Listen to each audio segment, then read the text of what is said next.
Hi, everyone. Go ahead and take your seats. We're going to get started in just a few minutes. Thank you all for joining us tonight. Thank you for braving the inclement weather to be here. You should all be proud of yourselves. And thank you for those of you who are joining us from the comfort of your own home. Greatly appreciate you all tuning in. All right, it looks like most people have got their seats, so I'm going to go ahead and get us started.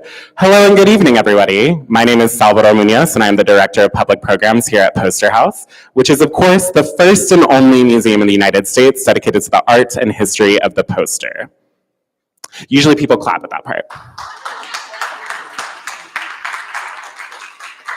Thank you, thank you.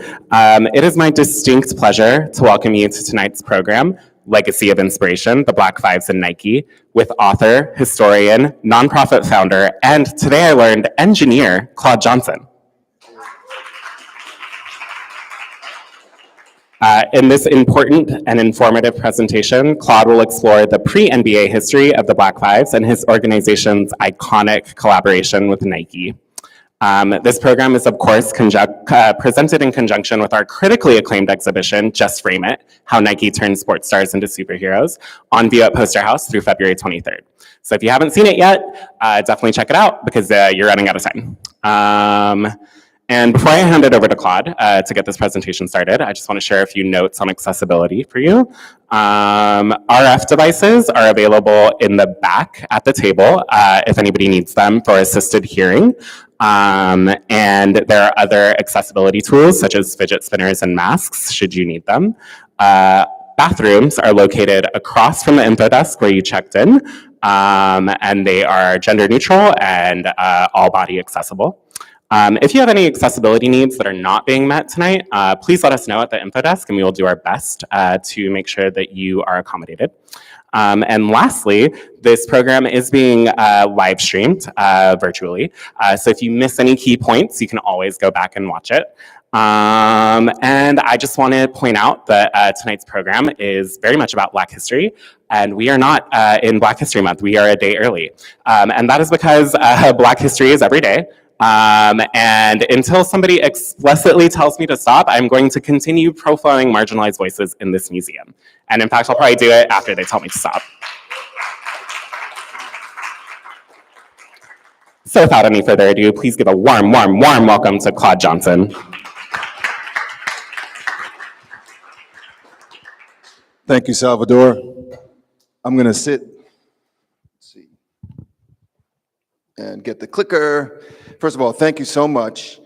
My name is Claude Johnson, and I'm the founder of the Black Fives Foundation, and also recently the CEO of Black Fives Enterprises, Black Fives Properties, I should say, which I'll talk about a little bit later as well. I have several members of our team here, board members. I also have two of my sons here, so I'll mention them and do a shout out of my other son who's not here right now, three of them. But I first want to start by thanking the Poster House, Angelina Lippert, Salvador Munoz, and just the generosity and the openness and contribution to graphic arts and the focus right now on Nike on their posters. I used to work at Nike, so they invited me to talk here, and this ties in because as I'll explain, years after I started at Nike, I created this collab with them. And so right now, this is a collection that took place in 2003 and 2004. And it includes, it covers 6 teams, 9 different shoe types, and 21 styles altogether. So I'll get into some of that. Each of these has a Black Fives era logo on it. And so I can talk about the shoe and Nike, but also the logo and the history of the team behind the logo. So without further ado, I just want to, I'm clicking the right one. This one? Okay. So we have a mission, and it's to inspire youth by preserving, teaching, and honoring the pre-NBA history of African Americans in basketball. Our logo is 5 starting players. These teams that took place, they were all black teams that played before the NBA. So it's black basketball way before the NBA. And there were men's teams and women's teams. So even though this appears to be men, it's really for everyone. I started out at the NBA. This is me with Akeem Olajuwon touring Germany, because they were using and employing Akeem to be the international spokesperson for the NBA in their consumer products. So you can, and I'm fluent in German, so because my mom was German, dad is African American from the South Side of Chicago, and so there's me back in those days. The reason I'm saying that is because while I was at the league, I was their director of international licensing, and I was interested in history back then, and I got this book by Arthur Ashe called A Hard Road to Glory. And in that book, Mr. Ashe, the tennis legend, mentioned that there were several teams, really dozens of teams, he named a few of them, that were black teams that played before the league. But the league at the time, this was 1996, was celebrating what they called their 50th anniversary. And in this book, which is 800 pages, they only had 3 pages devoted to African American basketball teams from before the league. And those 3 pages covered 2 teams, the New York Wrens and the Harlem Globetrotters. So because I had seen this book, I thought, well, wait, what happened to the rest of the history? And so that started my journey to try to understand, what's going on. And one of the teams that was mentioned by Mr. Ashe was a team called the Smart Set Athletic Club of Brooklyn. And I was living in Brooklyn at the time, and I'm walking on Flatbush Avenue, and I'm thinking I could wear a t-shirt that says Smart Set Athletic Club of Brooklyn on it, because I'm in licensing, so I got the importance of that. But also, the Smart Set Athletic Club of Brooklyn was an all-black social and athletic club that was formed in 1904. And I'm thinking, wait, I'm smart, I'm athletic, I'm in Brooklyn, I'm social. Like, this would have been my club. But how come we don't know about it? And that started also like my journey of, okay, let's figure out how to bring these teams back to life, give voice to these pioneers. And so that got me started down a road of research. And I found out that there were dozens of African American teams, like just a treasure trove of history. And I started out by going to the Schomburg, this was back when it was only microfilm. So I was in the basement of the Schomburg doing the research on the microfilm reader on weekends, on sick days, on vacation, whatever time, right? Holidays, whenever they were open. And I started to realize, like, there's just so much information. I started tracking all the information. But what I also did while I was doing that work is I knew about licensing, so I knew about trademarking. And because I knew about trademarking, I decided to trademark all the logos of the teams that I discovered during that time. So this was 1999-ish. So this is 25 years ago. So to me, I was like thinking, this is like building, a train stop when there's no train in the middle of the desert. But I didn't care because I knew there was going to be a train one day. And so sure enough, there was, right? So it's highly speculative, but it didn't really cost a lot at the time. It was costly to file a trademark, but in the year 2000, the United States Patent Trademark Office enabled regular, ordinary citizens to file online. And so that was a breakthrough. That was a technology inflection that enabled me then to go ahead and file dozens of trademarks of these teams. And by filing the trademark, it allowed me then to create product.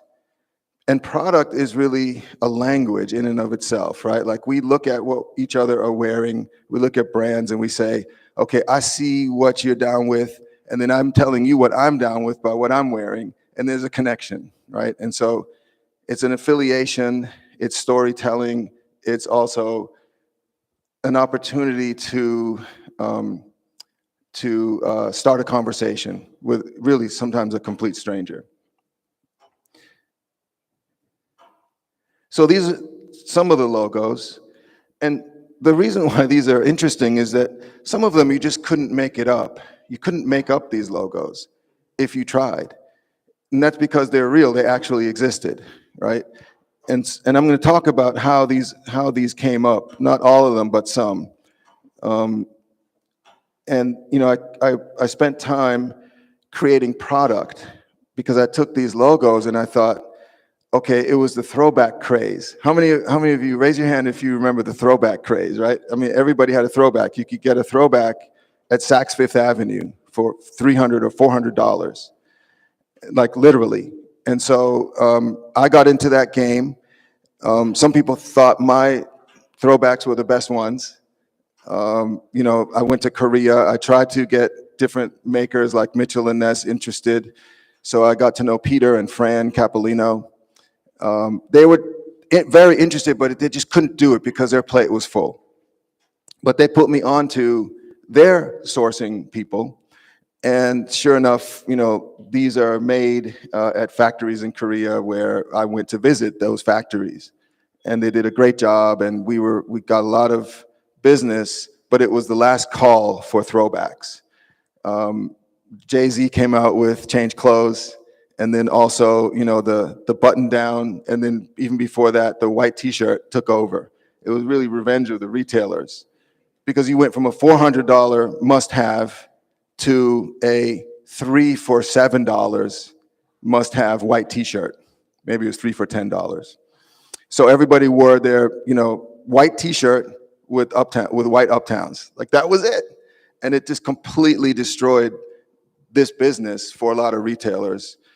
Another thing that made a difference was that because these jerseys cost like $20 to make in a factory, but they were selling at wholesale for $150, that created too much of a vacuum so that knockoffs could be made. And then, you know, you couldn't tell from across the street whether that was a real Alex English jersey, you know, Denver Nuggets or not. And so now you can buy that for $100 instead of $300. So that kind of tanked the whole trend as well. But I remembered that, and this was, you know, our line. We also had a headwear licensee. We had, you know, and the rest of these we made under the Physical Culture Supply Company private label. So we had varsity jackets. We had a new thing that I came up with called a cage shirt, because these early teams played in a cage. The action was so busy and you know, in some cases overzealous, that a player could get burned by a cigar or stuck by a hat pin from an opposing fan while they were, you know, playing. So they put the whole game in a cage, literally like a chicken wire cage with no out of bounds, right? So you could get mashed up into the wiring and get like a tic-tac-toe mark on your skin. And I know about some of these stories because of my late friend John Isaacs, who played for the Wrens and was a friend of ours, you know, up until his passing. But he would talk about these stories of back then, what it was like to play. Rest in peace, John. And so I thought, okay, in the middle of winter, you can have a tank top, but what people really want is a long sleeve. So I thought, okay, let's call this a cage shirt, which is really like a shooting shirt, but it's a cage shirt because you would wear it in a cage to keep from getting lacerations on the fence, right? So, and then of course we had the jerseys as well. This was what fashion looked like in 2003. You know, Tim's, baggy. So people are laughing because I know, because I'm telling you, I used to wear this, except for the mink. But we were at the Howard, homecoming fashion show that year, for example. This is 2004, so we were hot. You know, we were in Source magazine, right? This is like actually Source. This Smart Set jersey was $250. We were among the least expensive, but best quality of those throwbacks. But we also made a hit because we were so different that we won Vintage Brand of the Year in Stuff magazine. I don't know if you remember Stuff, it's no longer in business, but we were in there. Along with Levi's, Marc Ecko, Giorgio Armani, Gucci, Fat Farm, others, right? So it was high praise for the brand at the time. This was how I looked.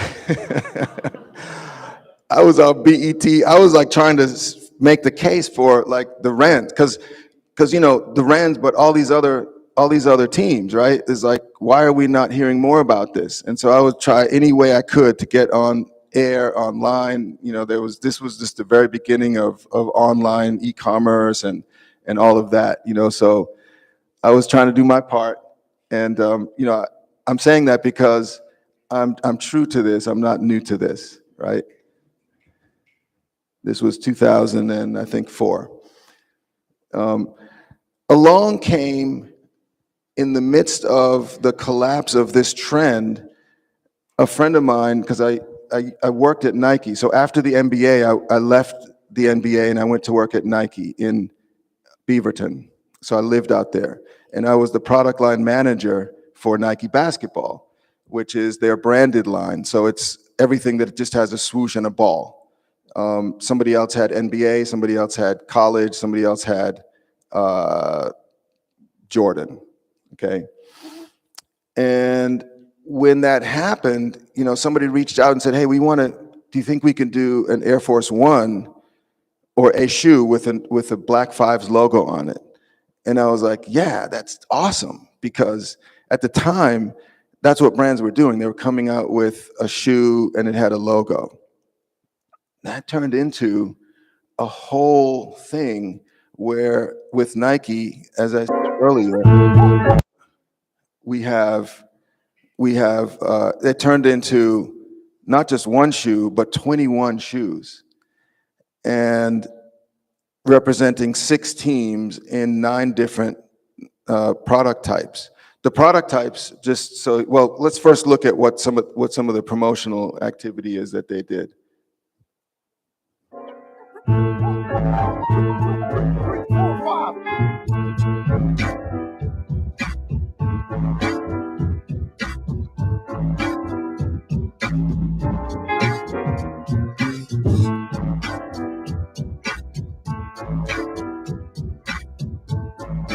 So this was on their website.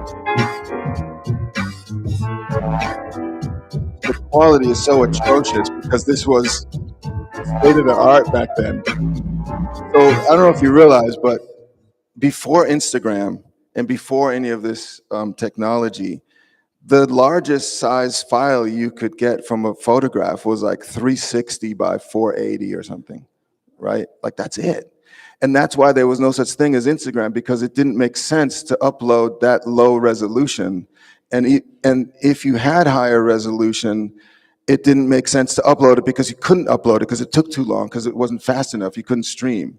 And so when that technology changed, that's when Instagram said, oh, okay, now we have something. And it was always, some of these breakthroughs are connected to technology inflections that happen, like streaming and storage, and also the ability to make files that are, you know, photographs that are more than 350 or whatever pixels across. But what was great about it is that they got this into so many retailers, but it was really retailers that only aficionados knew about. They call them their alpha doors. So, you know, it's like nobody knew, but if you knew the volume of what they sold, like the first royalty check that I got, it was crazy. I thought, like, how come I'm getting this royalty check, but nobody knows this, right? Like Balbito Garcia, my friend Balbito, wrote a book, and you can get it in the gift shop, called Where'd You Get Those? Because it was always like, when you saw this style, it was like, wait, where'd you get that, man? Like, how'd you find this? And so that was a big boost for us, even bigger than the throwbacks, because now it's Nike and now it's validation, and now we're like out there and people really understand like what is this. And what Nike did, which was really cool, is inside the box there was a label that talked about the history of that team. So the orange and gray box that you used to get, inside that was a story about the team. And so these are the 6 teams that are represented in this collab, which they called Legacy of Inspiration. The first one is the Alpha Physical Culture Club, and I'll talk about all these. The Independent Pleasure Club of New Jersey, the Panthers, Philadelphia Panthers, the New York Wrens, the Smart Set Athletic Club of Brooklyn that I mentioned, and the St. Christopher Club.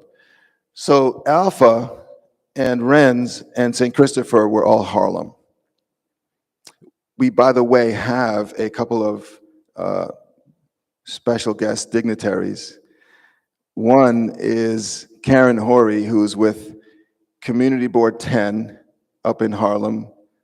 She's the chair of the Parks and Recreation Committee at CB10.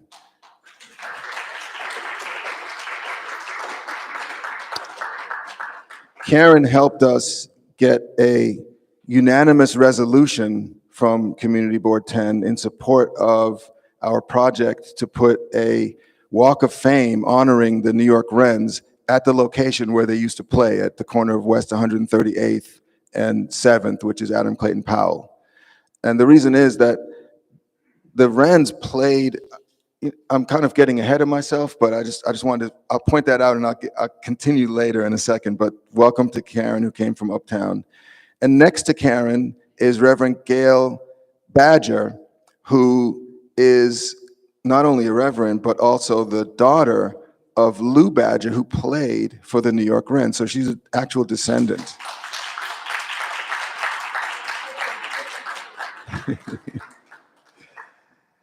And it's very rare because, you know, one of the things that that's a challenge, but also an opportunity, is that we don't have game action every night. We don't have highlights every day, but we do have descendants. We have a network of descendants who we value and treasure, and they're not just, you know, they're like the grandkids, the great grandkids, grandnephews, etc. And so there's youth coming into that cohort, and that's important because that helps us give voice to the voiceless of these pioneers. And that's what we're all about. Like, one of the things that resonates with people is that, you know, we want to end voicelessness, right? So voicelessness is just a human condition. It's not like any one person. Everybody experiences that. And not only that, but everybody wants to somehow be able to learn how to self-validate. And everyone wants to unbury the truth.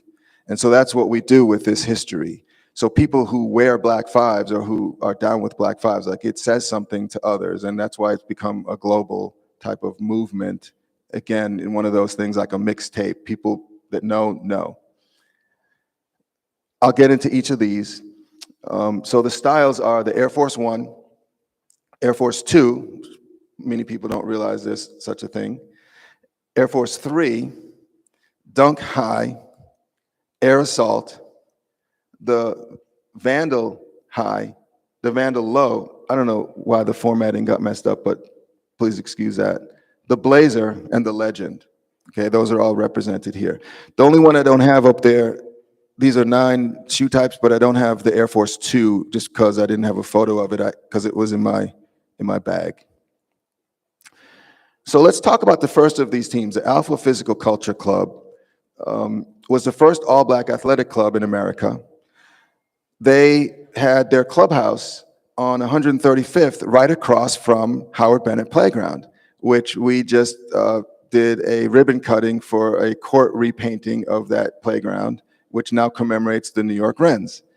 So we did that this past summer, and it's a perfect location because this was really like a whole neighborhood of the golden age of Black sports.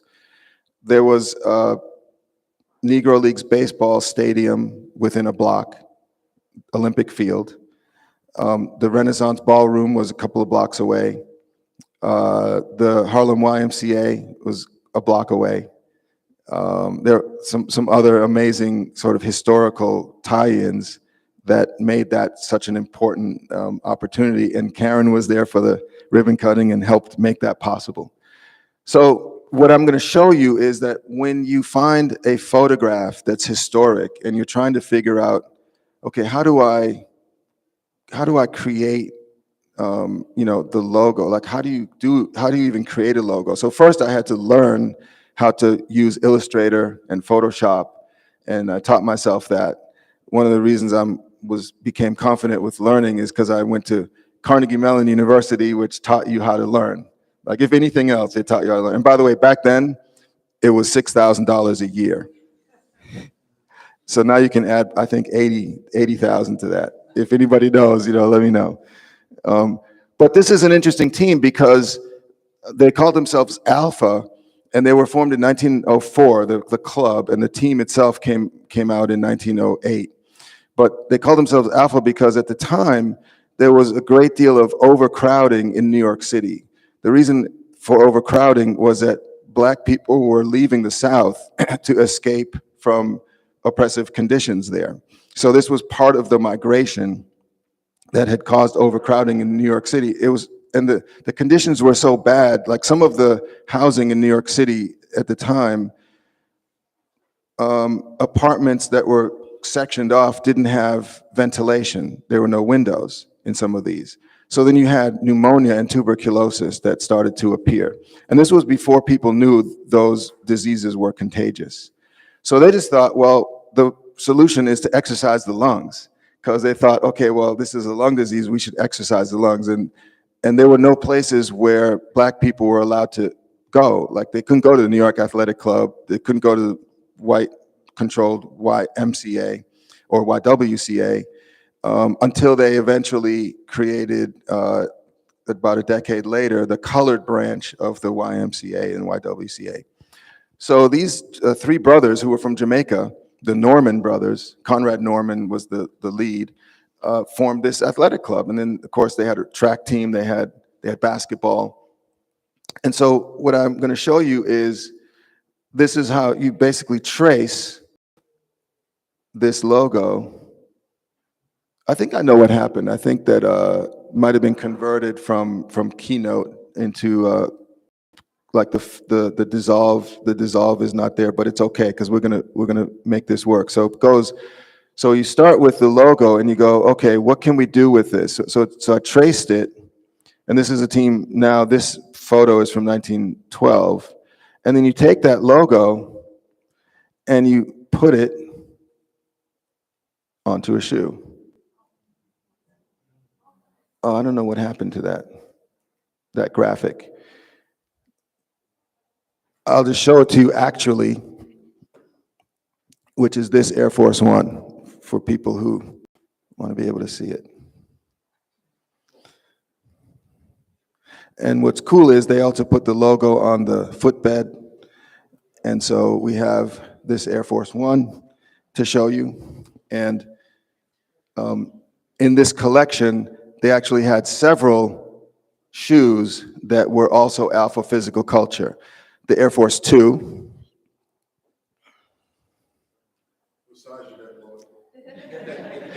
So what's crazy is that these are samples. A lot of these are samples. This even has factory notes on it still. So these are mint. They haven't even been worn. Most samples are size 9. Pass it around? Okay. Well, yeah. No, you know what? You know what's crazy? There's actually people who have a fetish for size 9, one single shoe. Like, they don't even care if they have the other shoe. So this is the Air Force 3. Like, people don't realize there's an Air Force 3.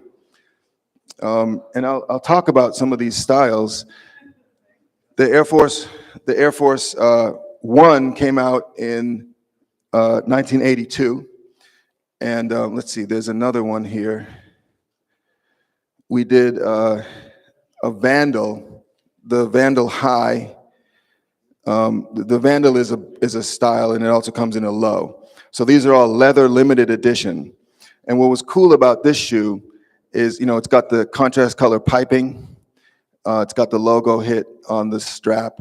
And what guys used to do is wear this strap in the back, okay? Why? Because then you can show off the shoe and your jeans won't cover up the logo and like what's happening on this shoe, right? So people who know. This shoe crossed over because it came out in 1984 and it appeared in the movie Back to the Future. And it also appeared in the movie Terminator. So that was this style, also in alpha. And then there was one more, which is the Dunk, which is the Dunk High. They also have a Dunk Low. And you might not be able to see it, but there's a gel print logo of the A, which you can only see it right here if you hold it at a certain angle. I don't know if you can see that. They're unisex, yeah. So girls were wearing these. Oh, sure, yeah. So the question was, were these made for women? And the answer is, they were unisex.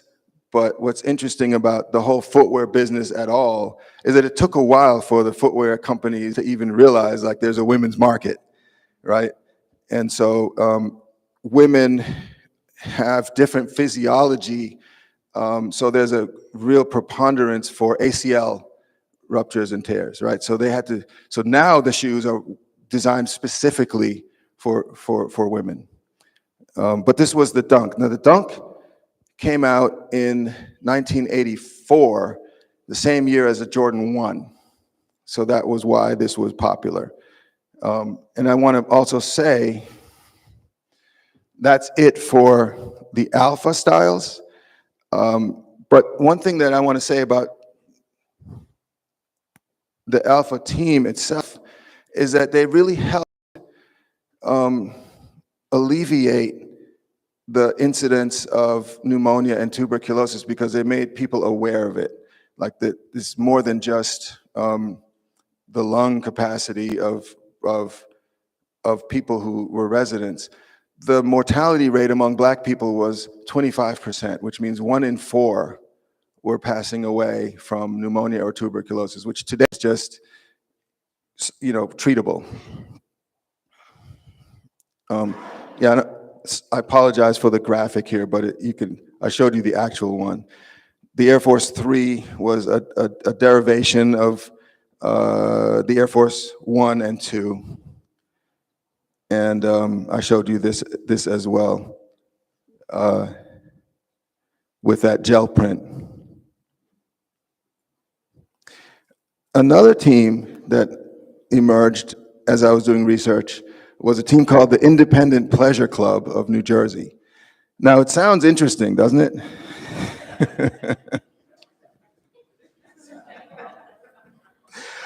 But back then, people had pleasure clubs. A pleasure club was where you would do poetry recitals, cigar smokers, billiard tournaments, theatrics, and readings. That was considered pleasure back then. Like you did these things as a pleasure.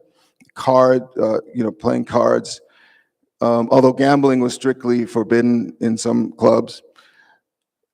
But this team was out of South Orange. And we have somebody from South Orange in the house who is actually one of our board members, Charles Wade, on the nonprofit side. So Charles, welcome and shout out. I'm going to get to another one of our board members, but I think I'll do that now.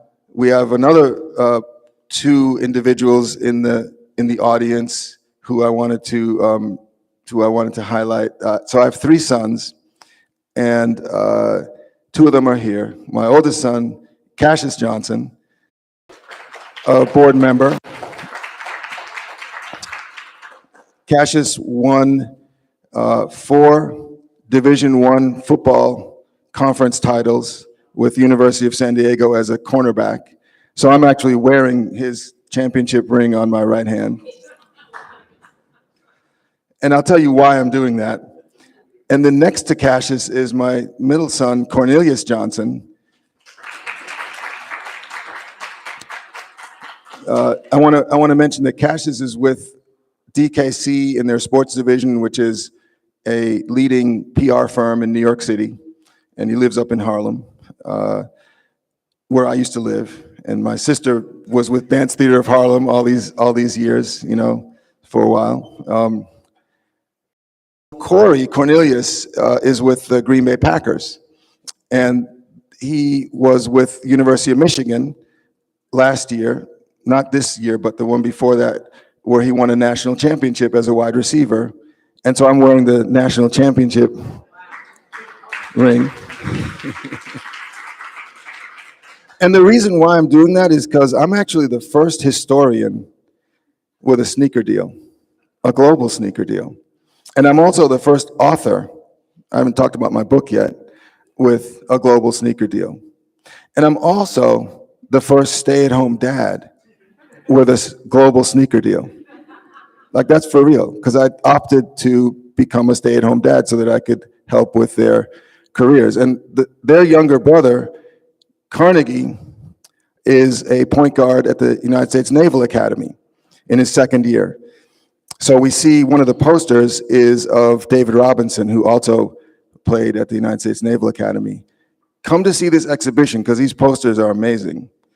Carnegie just scored 13 points against Lehigh, defeating Lehigh, 13 points in 8 minutes. So he probably doesn't want to leave the Navy, but if you want to talk to him, he has until the end of this season to transfer out, okay? But he likes it because he's getting straight A's, and he doesn't mind the military part of it. So if you want to get in touch, you know, let me know offline. I'm not plugging him or anything. But getting back to the IPC, the Independent Pleasure Club, what was important about clubs like this is that they were community building. They would have events. Often games were followed by music before and during and after the game, meaning during it in halftime and then after the game, and they would create dances, and they became meaningful social events. So the IPC, I looked at that and I thought, wow, this is amazing. I mean, first of all, they're wearing Peaky Blinders back then, right? They're wearing beanies. Like, who knew this, right? And what was really interesting was the sash style of their uniforms with the basketball, and I like the monogram. So I went over there and I said, okay, how can we create a logo out of this? And that's how that logo came about. So you can take this logo and you can put it onto a shoe. And so in this case, that shoe is the Blazer, which is right here. I'll show you guys a close-up of it. So this is a leather limited edition. Again, this whole collection came out in 2003, 2004. But the Blazer was actually the very first shoe that Nike came out with in 1972, along with the Bruin. And the reason it's important is because this actually was the very first player-identified shoe in history. They came out with this, and it was called the Iceman.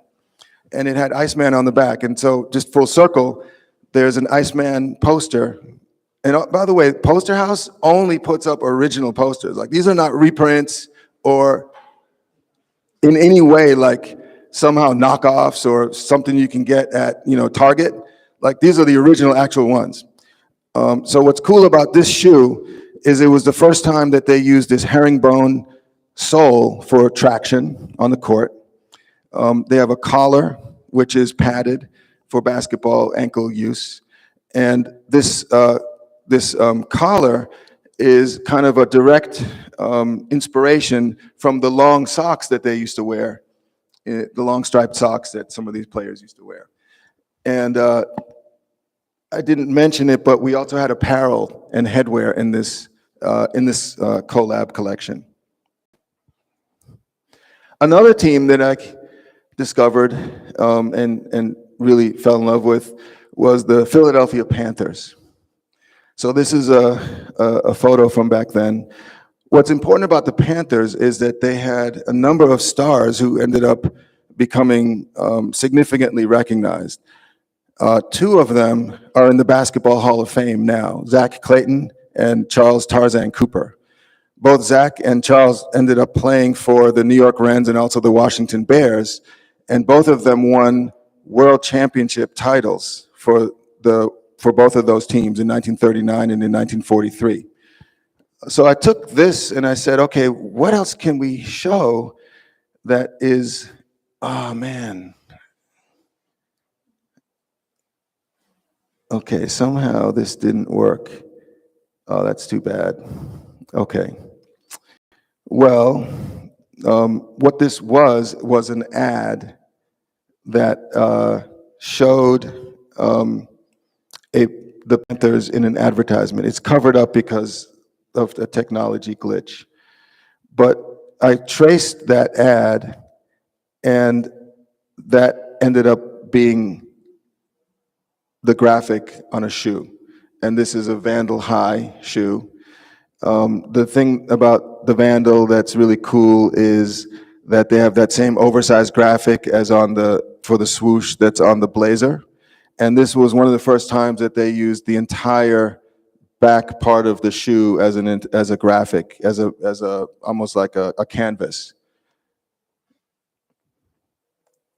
The players on the Panthers that are important, or among the players that are important, Zach Clayton ended up being not only a star with the Rens and the Bears, but he also became a boxing referee. And he was very prominent. And at one point in his career, he refereed a Muhammad Ali fight against George Foreman, Rumble in the Jungle. And he was the ref who stood over Foreman with the count, which some people thought was the fast count or the slow count, but he was actually in the ring. So if you look at the highlight on YouTube, you'll see Zach Clayton in there. Zach was in Philadelphia, and one of his descendants, Lauren Myers, is in our group of descendants, and she's going to be actually at the Villanova Big East game this week. And so I'll talk about that Big East partnership that we have with them as well. But I just wanted to shout out the Clayton family. And both Zach and Tarzan Cooper, Charles Tarzan Cooper, are in the Basketball Hall of Fame. This is the New York Rens. The 1939 version of the New York Rens that won the World's Championship of Professional Basketball. And so, oh, you know what I forgot to do? I apologize about this.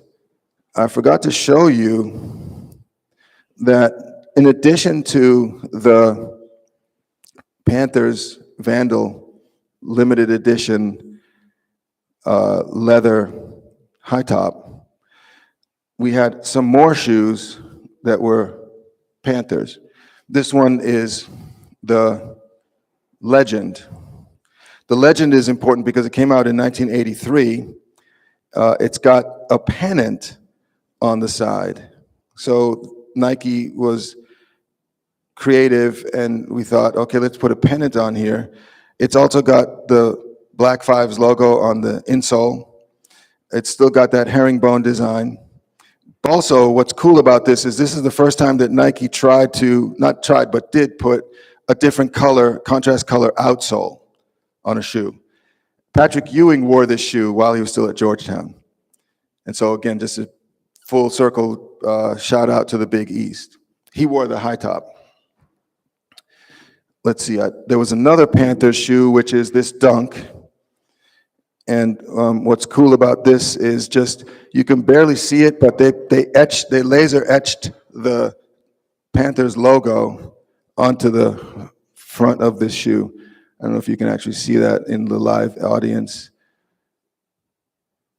And then they have this championship trophy, gold embossed design on the side. All right, so let's see, did I miss one? I think that's it. That's it for Panthers. So for the Wrens, such an iconic logo. And this is a team that won, they played about 140 games a season from 1923 when they were formed to 1949 when they dissolved. When they were formed, they became the first Black-owned, all-Black, fully professional basketball team in history. And so from that period on, they've won about 85% of their games, playing about 140 games a season, which is like an NBA team winning 70 or 72 games a season for 25 years in a row. But yet, New York City had no recognition that this team even existed until Glenn Hunter, who was here earlier, who runs the Harlem Cultural Archives, petitioned to have a street co-naming, so the corner of 138th and 7th is now called New York Wrens Court. But we also want to utilize this sidewalk because they tore down this iconic cultural shrine a few years ago, but we still want to recognize the team. These are some of the posters that we hope to be on display in Poster House at some point. Angelina said I need to have about 6 or 5 or 6 or 7 of them, and now we do, so we'll talk later. But you know, this was the quintessential best team of this period, the Wrens. And what I thought is, okay, let's take this logo, you know, and their fame and their claims to fame, and create a tracing using my knowledge of Illustrator and Photoshop, and then take that logo and put it on a shoe. So that's how that dunk came about. And so it turns out that for this particular team, there was an Air Force One. This has also Wrens on the insole. It's got the colorway, and this still has the factory notes on the side. So this is actually like really from the factory, in like a chocolate brown and gold. The other couple of ones that are Wrens are this dunk that I mentioned, with the Wrens logo, black 5s, and also on the insole, you can't see it. You can find some of these still on eBay, but they're hard to find. These came out about 20 years ago. This is that legend. So what's cool about this legend is that the legend was the first shoe that had a perforated toe box. But what they did when they pulled this out as a retro is they created a weave. So it's interesting because in basketball, there's something called a 3-man weave. I don't know if there's a 3-man weave, but the point is it's a weave, and it's in the colorway of the New York Wrens. And it also has the Wrens logo in the insole. And so this was really cool because they also made a matching jacket and some other accessories that came with this.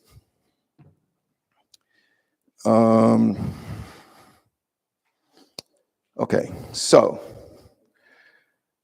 this was that team that first enamored me when I was living in Brooklyn, and it's the Smart Set Athletic Club of Brooklyn. And you know, really innovative, iconic team and club. There was one of the co-founders of this team was Edwin Horn. His name was Edwin Horn. Edwin Horn's son played on the team, and he ended up being the father of Lena Horne. And so there's this connection, and we are in touch with the Horn descendants and family. And Gail Lumet Buckley, who was Lena Horne's daughter, rest in peace, she passed away last year. We were great friends, and we ended up, she wrote a book on the Horn family that I used extensively in doing the research on my book, which is The Black Fives, the epic forgotten story of, I don't even know the title of my own book, but it's epic. Just look up the Black Fives. No, seriously, it's the epic story of basketball's forgotten era. I was intrigued by this logo because if you look closely, it's not the same on every one of these jerseys.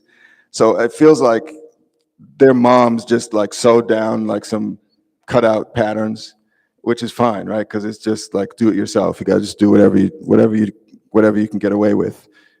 So I traced it, then I put the words around it, and that logo then becomes a logo that's a significant embroidery on the Smart Set Athletic Club limited edition leather, premium leather Vandal. And what's cool here is that we have, so this is the actual Vandal. It's got that logo on it. I talked about the strap, and also on the Vandal, that was the first time that they put this pivot traction system, because if you're going to pivot on a court, typically it's on your heel or on your forefoot. And this wasn't the only one. We also had a dunk, again, also with that gel print that you can only see if you hold it at a certain angle. This also has factory notes on it. And then we had the legend. Remember I was talking about the first time that they had a perforated toe box. And this also has the emblem on the back.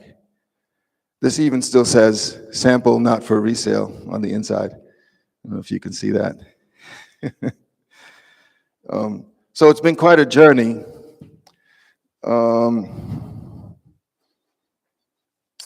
And I just want to make sure I didn't forget anything.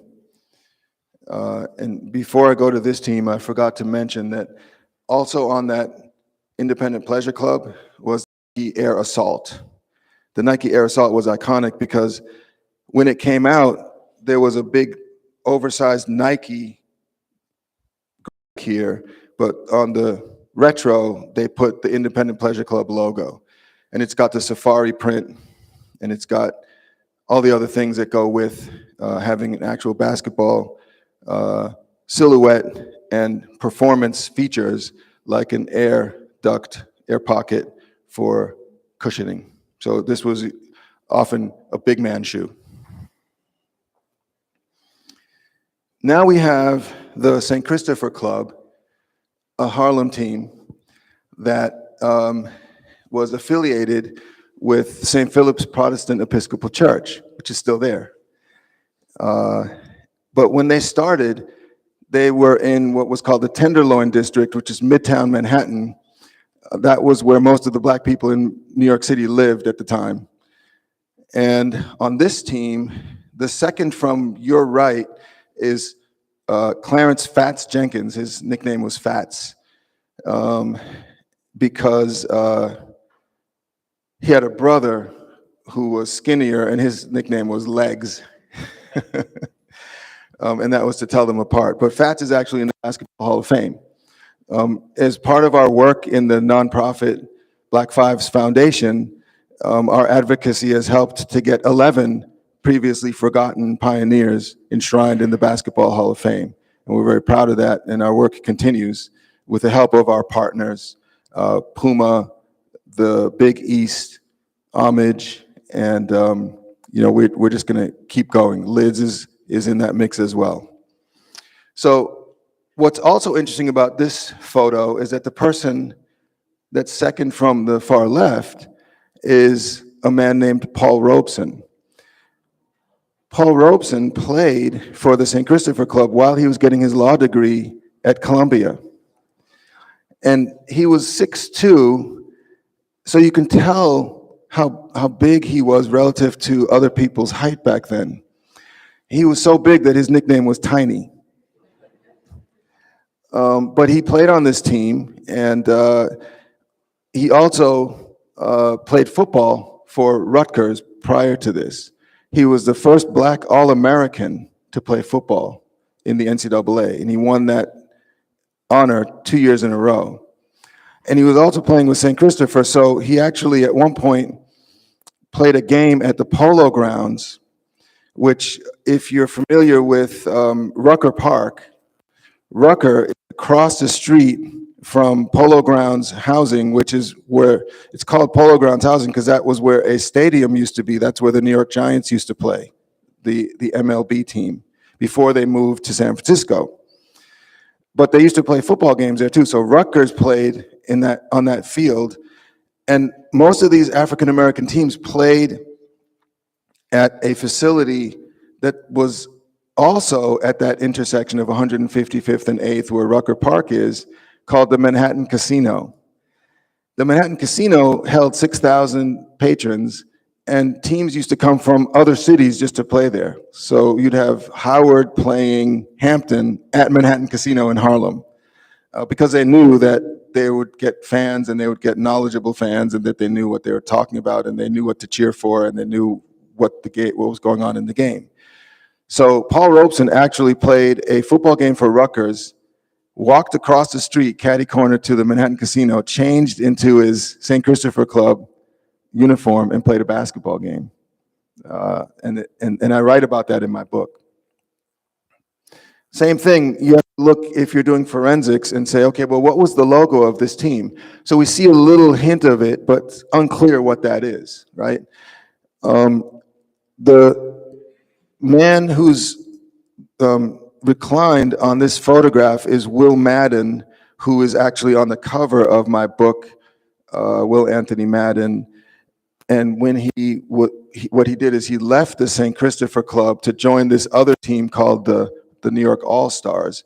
But it gives a little bit of a hint because he still had his old sweater. But I'm thinking, okay, I still can't tell what this looks like. So then there's this photograph, which shows very vaguely this logo. If you look at number 5, the photographer, when they printed these photographs, they would just use a colored sort of white pencil to number them so that people could tell who was who on the caption. But if you look at that guy's chest, you can kind of see the hint of what that logo looks like. And that's how we came up with this logo. So St. Christopher Club basketball. Often they had BB, which stood for basketball, because basketball was 2 words back then, basketball. And so if we take that logo, then it can go onto a shoe. And the same thing that they did with some of the other styles, Nike decided to use this and put it as a pennant. So on this one, this is a dunk. And so they came out with this team in a dunk, a legend. What else did they have? A Vandal. Those are the ones that I'm wearing, by the way. I'm wearing the original, 20 years ago. And basically, beautiful here because it's also hearkening back to the socks and the knee pads that some of these teams had to wear. The reason they had to wear knee pads was because back then, when you toured as a team, you didn't know what the conditions were under which you were going to play.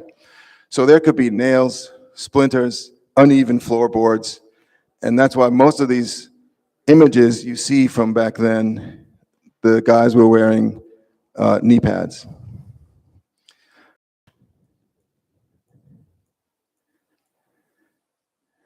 Since then, I have kept going, and I started collecting artifacts from this period. So now we have what's believed to be the world's largest archive of artifacts from this period, over 1,000 items. They're in an archival services vault by one of our generous nonprofit partnerships, Heritage Works. They also keep and maintain the archives and artifacts for MLB teams like the St. Louis Cardinals, the Atlanta Braves, football teams like the Chicago Bears, basketball teams, etc. and they're maintaining our archive as well. But what we've done as a nonprofit board is we voted to establish a permanent Black Fives Museum. And so that's a big initiative of ours. It's not going to be overnight, but if somebody's out there that is interested in finding out more or donating, $5 or $5 million or $50 million, then we'll start developing that, and it is meant to be an exhibition space, educational space, community space, presentation space, and research facility. And so you'll be hearing more about that going forward, and we're very excited about it. This is some of those artifacts on display at the LBJ Presidential Library in Austin, Texas. I also had an opportunity to start looking at this history more from the perspective of education. So this is me in Brooklyn talking to school kids about this history. And every time we do that, it's super exciting, like they really get into it. We have actually 6 life-size murals of Brooklyn-related African-American basketball teams on display at Barclays Center in their concourse. So if you go to a Nets game or any event there, you'll be able to see those murals. And shout out to the Brooklyn Nets for that foresight. The way that came about was that when Barclays Center was first being built, Jay-Z, Sean Carter, was one of the co-owners, and he was in a committee where they were talking about putting art into the new arena. So I actually got a tour of this facility while there were still forklifts and cranes and stuff, like where the court is now. And just by chance, I knew somebody that knew that I had these photographs and images, and so I was asked to provide a collection of these images, and they were presented to the committee, and Mr. Carter and others liked them so much that they decided, yes, let's put these in, and they've been in there ever since. And so that's really, again, just a shout out to the Nets for that, and to Barclays Center management and execs who made that possible. We also got a proclamation from the mayor's office for the city of New York. This is to name February 10th as Black Fives Day for the city of New York. And so that's coming up. So look for some posts and some content for that. Thank you. That was related to the murals at Barclays Center, but we've been celebrating it ever since. Shout out to Mayor Bloomberg for that. And then I still didn't stop. We kept going, and now have a partnership with Puma, which has yielded yet these other additional footwear styles. And so you can get some of these on our website, shop.blackfives.org, or you can just search them up and you'll see some of those. And they're in different, in this case, they're all Black Fives, but some of them are New York Rens, because we celebrated the New York Rens 100th anniversary a couple of years ago, formed in 1923. I mentioned my book, and the reason I mentioned the book is because then, I kept going, and I've been been very grateful, humbled, and just following divine guidance with some of the opportunities that I've been able to have with prominent figures, like the guys from Earn Your Leisure, at the Puma flagship store.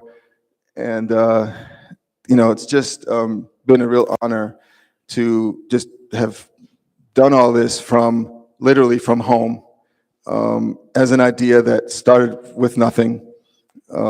My sons can attest, this was a long journey. It's still going. But at the same time, how is it possible for someone to create something and just keep at it? And now it's a real category. Now it's an actual thing. The Big East, we have a partnership with them that kicked off yesterday. And all 11 of their member schools, right? So Xavier, St. John's, Georgetown, Butler, and others have a men's and women's team that's paired with a historical African-American basketball team. So for example, the UConn Huskies women's team is paired up with the Hartford Tigerettes, which is an all-black women's team that played in Hartford in the 1940s. And so what they've done is all of the players are wearing Black Fives warm-up shirts and Make History Now pins. I'll tell you in a second about what Make History Now is. That's our trademark slogan. So I've had an opportunity to be, on the court and on national TV and on PSAs and others. And this year they're calling it, we're doing this partnership with them for the 4th straight season in Black History Month, and this year they're calling it Pioneers of Change. And so you have now some of the most prominent names and players in the game who have been wearing Black Fives so long that now some of them are in the WNBA and in the NBA. And that's the whole point, right, is that we want this recognition to be there. Our very first grant as a nonprofit was from the NBA Players Union Foundation. Shout out to Michelle Roberts and Sherry Deans, who oversaw that grant to us, which kept us going at the time. And so now we have the opportunity to actually talk to, and by the way, that's Paige Beckers, if you don't know, on the left, and KK Arnold, who actually we signed to an NIL deal to be an education and leadership ambassador for the nonprofit side of our efforts. And so what's cool, thank you. What's cool about that is we thought maybe we were the first, that's the first time that a nonprofit has signed an NIL deal. Everybody thinks of merchandise and millions and all that stuff, but we're just very humble with it, and so is KK, and she asked that we be her first NIL deal. And the reason is, because I have to mention this, is that we didn't even know KK played basketball when she first sent us an email asking for help in a presentation that she was doing for school. So then I saw that her parents posted something on Twitter, and it was, this girl standing next to a presentation in the cafeteria, where you get the boards from Staples and the glue stick and all that stuff. And then I was looking through her Twitter feed, and I was like, oh my God, like this girl is dominating up and down the court. So it turns out she's a McDonald's All-American, 2-time Wisconsin state champion, 2-time Wisconsin Gatorade Player of the Year, and she's got 2 gold medals, like for Junior Olympics and for 3-on-3, by the time she graduated from high school. And more than that, she had UConn posters in her room as a little girl. So she manifested it. And that comes back to our slogan, which is Make History Now. Make History Now has 2 meanings. One is make it relevant today through merchandise and cool stuff and cool activities and cool people wearing our gear. But also it's, you only have this moment. Nobody ever made history someday, right? You can only do history and affect history by the quality of attention that you put into this moment. So it's a lesson in presence and consciousness and understanding like where life happens. You can only, just like in sports, you can only play the game one play at a time, one possession at a time, one dribble at a time. And the same thing, you can only live life one breath at a time, right, in some cases. And we're here talking about sneakers, but there's a lot of things happening where we need as much presence and divine guidance as we can possibly get. And so, prayers to people out there that need this type of attention in each moment that we're here, right? Because it's not promised, as we know. These opportunities have led to, as I said, this is Georgetown wearing a Washington Bears logo on their shirt.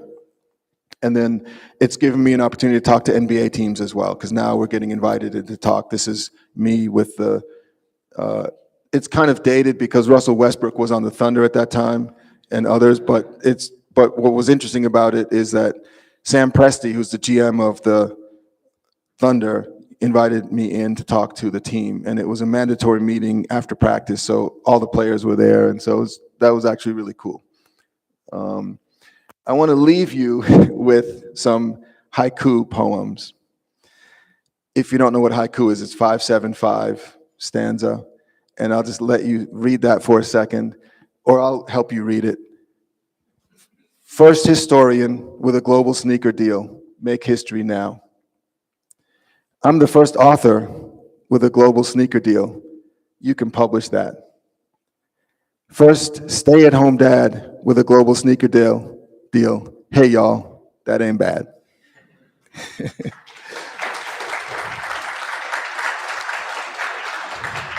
Thank you. So they're shaking their head like, Dad, oh my God. So you can use the QR code to get to our Instagram profile, which has different links to activities and whatnot.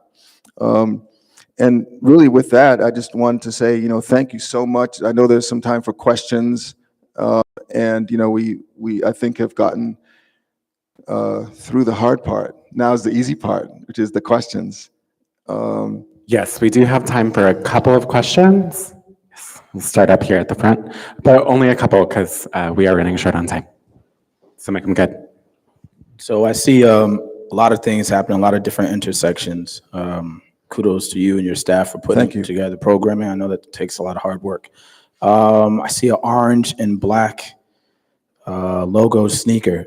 Has there been any reach out to the Knicks and for Black History Month to kind of even wear them? Because I know at one point in time, Rasheed Wallace was wearing those pretty heavy. He was in Detroit, and there was a lot of overspill in my time when I was dreaming I was going to be an NBA basketball player. But nonetheless, yeah, that's one of the first things that came to mind.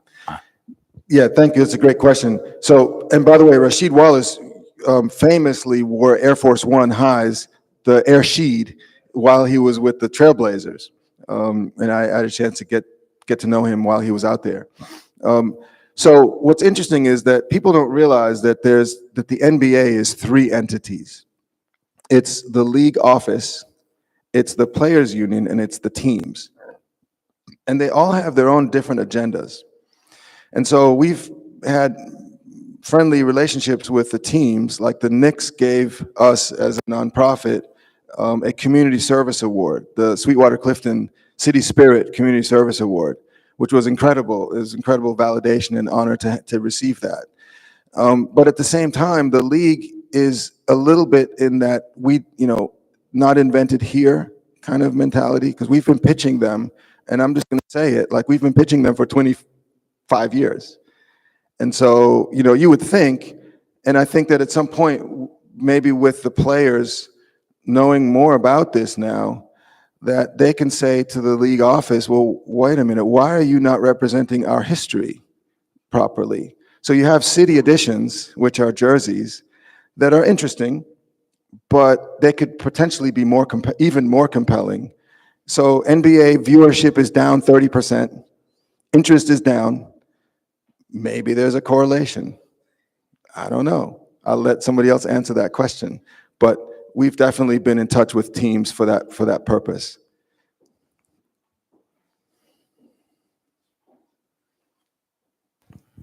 Hi, thank you so much. I've really enjoyed this. I am curious about something. Oh, by the way, I did order your book on Amazon. Thank you so much. Came in. Thank you. Purchase it at the Poster House shop. Oops. And you can also do that online too.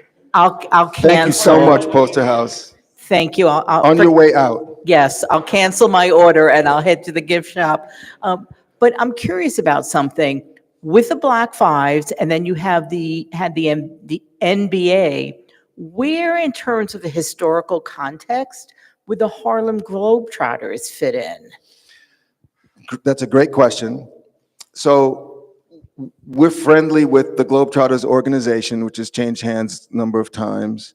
The Globetrotters were formed in 1927 in Chicago, actually, even though they're called the Harlem Globetrotters. The reason why teams used a name that hearkened to Blackness back then, like the Zulu Giants and the Lion Tamers and the Harlem Globetrotters was you had to let people know in advance that this was a black team that was coming.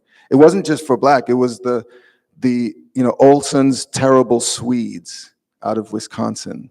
It was the South Philadelphia Hebrew Association. It was the original Celtics, right? The Shamrocks. You had to let people know this was who we are, that before you show up, because, just like anything else, there was nothing else to do. You had to know, okay, we're going to this event. It's a novelty. It's entertainment. The Globetrotters ended up being an actual competitive team. So the first World Championship was won by the New York Rens in 1939, but the very next one was won by the Harlem Globetrotters in 1940. And the Harlem Globetrotters, it's really more of just a licensing thing. Like, we embrace and recognize and honor them, but they're their own company and they still do their own. So we can't really necessarily come out with Harlem Globetrotters gear, but we love them, and we've done collaborations in conjunction with, for example, Lids, they have a program called They Gave Us Game, and it was Negro Leagues, Harlem Globetrotters, and Black Fives. And so we definitely recognize them. And I had an opportunity actually to meet and have do an event with Marcus Haynes, rest in peace, before he passed away, with Converse, because we also had some styles with Converse, and he was one of their ambassadors way back in the early days. Yeah, so thank you for that question. I think we have time for maybe two more. Hi. Hi. Two things. I'm actually the assistant curator here, so I'll tell Angelina about those posters Hey, that you let's have. go. Yeah, Thank you let's so try to much. get those Thank on you. display. But my second question is, I really love the fact that you're a historian doing this, and I think it's so important. And one of the issues that come up when I do tours of this gallery is that there's not a lot of women featured here. So I just wanted to know, what are some of the women teams that you came across during your research, and how did, in any way, that they inspire some of the work you did, or in ways that you wish you could have incorporated some of their designs? Yes. So there are just as many women's teams as men's teams. And as a matter of fact, early on, the men's clubs had sister clubs. So the Alpha Physical Culture Club that I mentioned, Conrad Norman, who was the founder of the Alpha Physical Culture Club, was also the head coach of the New York Girls.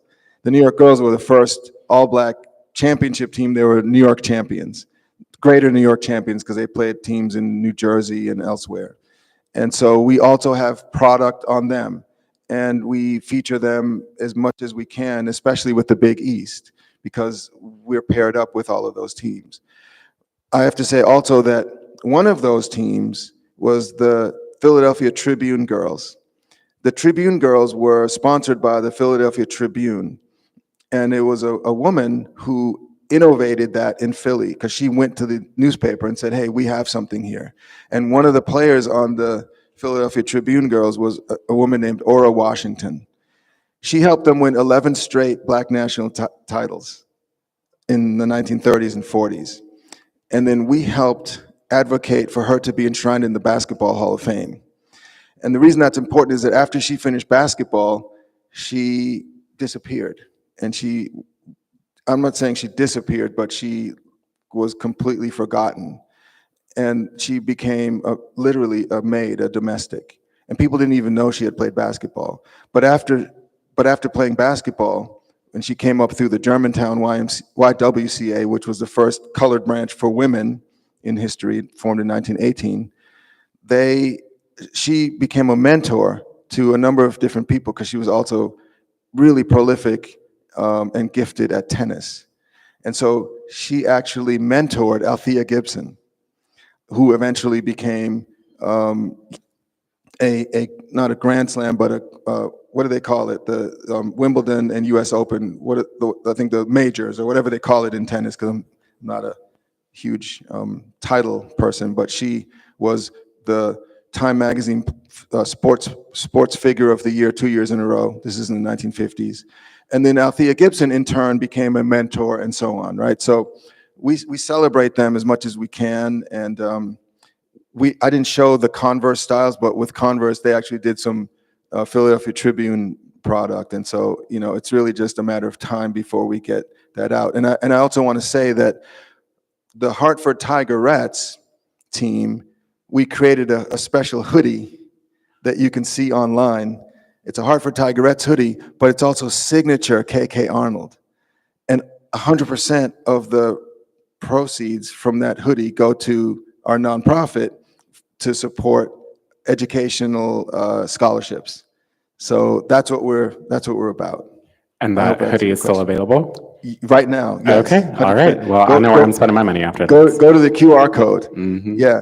And people love KK because she's funny and she's talented, and she led them as a freshman to the Final Four last year. So, they're right at it again this year.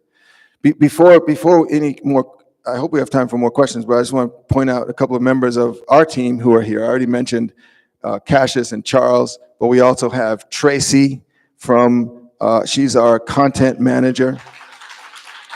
We have Joshua, who is our content producer and videographer.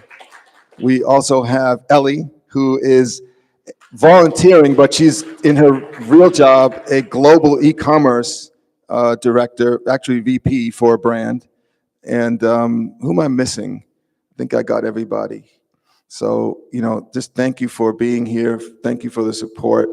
And thank you for everything that y'all are doing. We're growing, we're humble, but we're like poised. We think at an inflection point for the next round. Wonderful. I think we have time for one last question, but Claude may be available to answer questions at the end if he's feeling generous with his time. Thank you. Okay, I'm the Rev. I'm the model for tonight. This is some gear. I couldn't help but wear it. Look at the logos. Very nice. The quality is good. Oh, okay. I'm sorry. I have the clothes on So tonight. what Gail is modeling is a graphic that comes directly from a Renaissance casino program where they were featuring a jazz band. This is from the Art Deco period. And so we took that graphic right off of the item that's in our archives, and we put it into an actual T-shirt. Yes, and then on the right sleeve, it's got, like, to remind people this is about basketball, remind them of our slogan, Make History Now, and that it's Black Fives. I Thank just want you, to ask Gail. one question. Where did the Black Fives come from? And I bought 2 of your books. I just want you to know. Thank you so much. Come here, The not phrase, Amazon. when I first started doing research, I came across Negro fives, colored fives. You know what a quint is? It's like a five-sum is like a quintuplets. So they had Negro quints, colored quints, and I thought, it might not resonate today, and they already have Negro leagues, and I didn't want to be confused, and so then something hit me where it's like, okay, Black Fives, like it's fives because it's 5 players. Just like if you're familiar with soccer, sometimes they call soccer teams 11s, they call baseball teams 9s, and so fives is what they call basketball teams, and so colored fives, interesting, Negro fives, Black fives, and somehow it still resonates today. And so we say that it's Black basketball way before the NBA. That's what we say. May I just also point out that we're growing, and we have 2 parts of our business. One is the e-commerce and the merchandise, and then some of the revenue that comes from that will always go over to the nonprofit. So our goal is to try to get build an endowment, have some kind of ability to grow and always be self-sustaining in a synergistic, symbiotic way. So you'll probably be hearing more about Black Fives properties soon, because we formed, an actual corporation where we are in a round of investment. And so if anybody wants to find out how to invest in this new venture, contact us offline. Absolutely. Sorry, Claude, I don't want to correct you, but you will not probably be hearing about Black Fives. You will definitely be hearing about Black Fives. Please join me in giving a warm thank you to our wonderful presenter, Claude Johnson. Thank you. Thank you very much. Thank you. Just Frame It, How Nike Turned Sports Stars into Superheroes is on view at Poster House through February 23rd. If you have not had a chance to check out this fantastic exhibition, please do so before it closes. Please also make sure that you visit the Black Fives website and support this amazing and important historic organization. Claude Johnson's book, The Black Fives, The Epic Story of Basketball's Forgotten Era, is available for purchase at the Poster House shop and online at shop.posterhouse.com. Thank you all so much for joining us. Please, once again, give a warm round of applause for our presenter, Claude Johnson. Thank you very much. Thank you. And Claude gave huge shout outs to all of his team, and I would be remiss if I didn't